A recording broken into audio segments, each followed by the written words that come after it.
All right, I'm here with George Canyon, multiple CCMA, multiple Juno winner. George, one of the illusions in this business is that if you get one big opportunity, that's it, you're off to the races. And you had a major opportunity in 2004 with a network television show called Nashville Star, which certainly did propel you into the stratosphere of the mainstream. But what people don't understand is that when preparation, and we're talking 14 years of you playing live, met opportunity, that was the catalyst for success. Tell us a little bit about what led up to Nashville Star and that process, and why then you were able to take the most advantage of that opportunity. Well, I've been on the road since 1990, playing bars back in the day where you played, Monday to Saturday, traveled on Sunday. You went to the next bar, you did the same thing all over again. And the music business at that point, we were just so happy to be in it. You weren't making money per se. Sometimes you were paying money at the end of the week just for the gear you had to own in order to tour. But that's not dissimilar to any business. No, when you're starting up a business, you're investing, Yeah. and then eventually you start to see some return from it. You eventually do. They say the 5-year rule, as a businessman, that you start a business, the 5-year rule, after 5 years you should be seeing profit.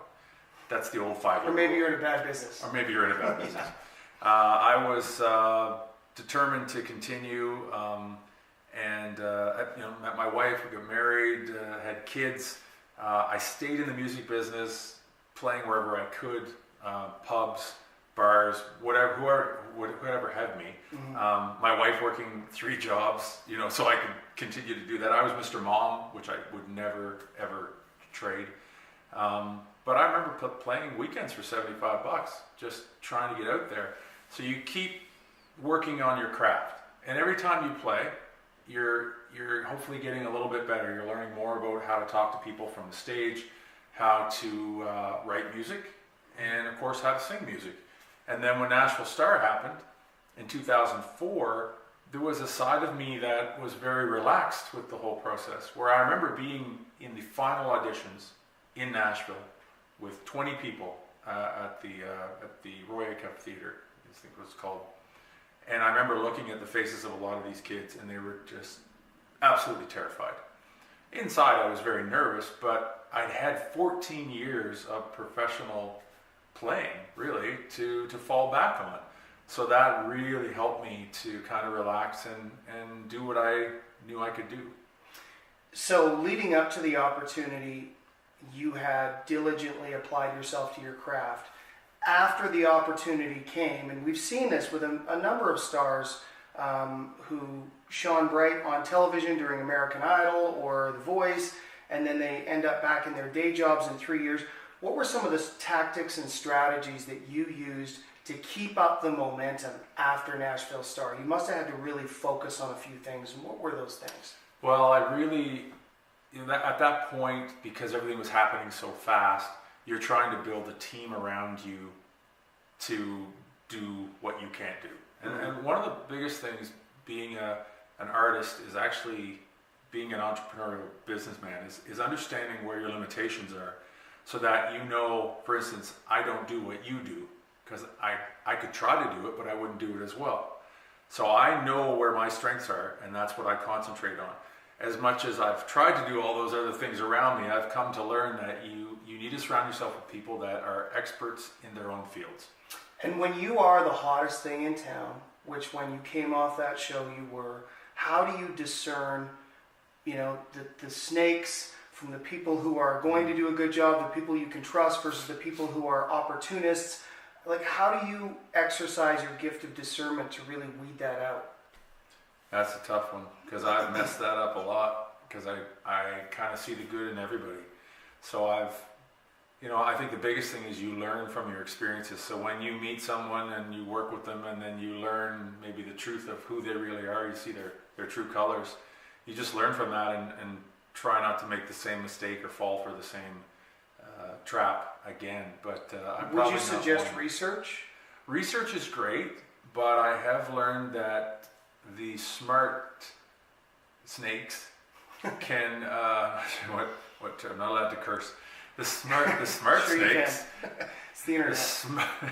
The smart snakes can Manipulate. especially today with social media and everything. You can make it look like you've got 100,000 Facebook followers and all this other stuff when you might only have 200 or 20 or whatever.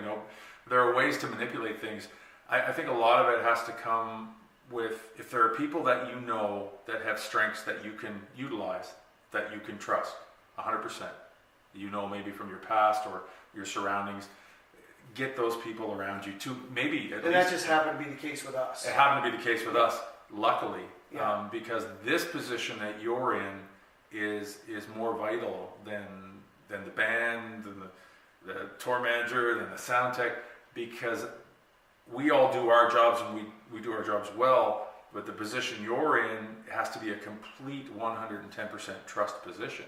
And you'll notice if you do any kind of research in the industry of bad managers, artists that have lost millions of dollars to, I don't know why I keep doing that, to managers. And it's real millions, yeah. It's real millions. They've been exploited. Yeah, they've been exploited, and that happens. And thank the good Lord that I have you, because I've been in positions where, way back, where there were so-called managers that were not managers.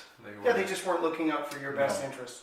So in today's day and age, one of the things that every young artist I seem to bump into wants is a viral video, because they think that's going to be their opportunity to maximize on their audience. And as positive as that can be, you still have to follow up the sizzle with some actual steak.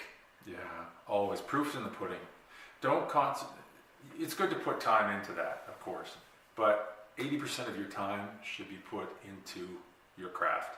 The art. Yeah, because that sincere approach is what the fans are going to fall in love with. They're going to fall in love with you and with your music. And once that happens, you can put as many viral videos as you want. They're just going to keep increasing because your fan base is increasing.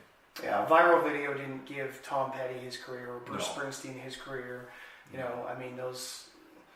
Those things certainly help in this day and age where they are part of it, but it all comes down to art equals legacy. And so I'm glad you reiterated that, and I appreciate your wisdom today. But like I tell everybody, if they want to call me an overnight success, that's fine.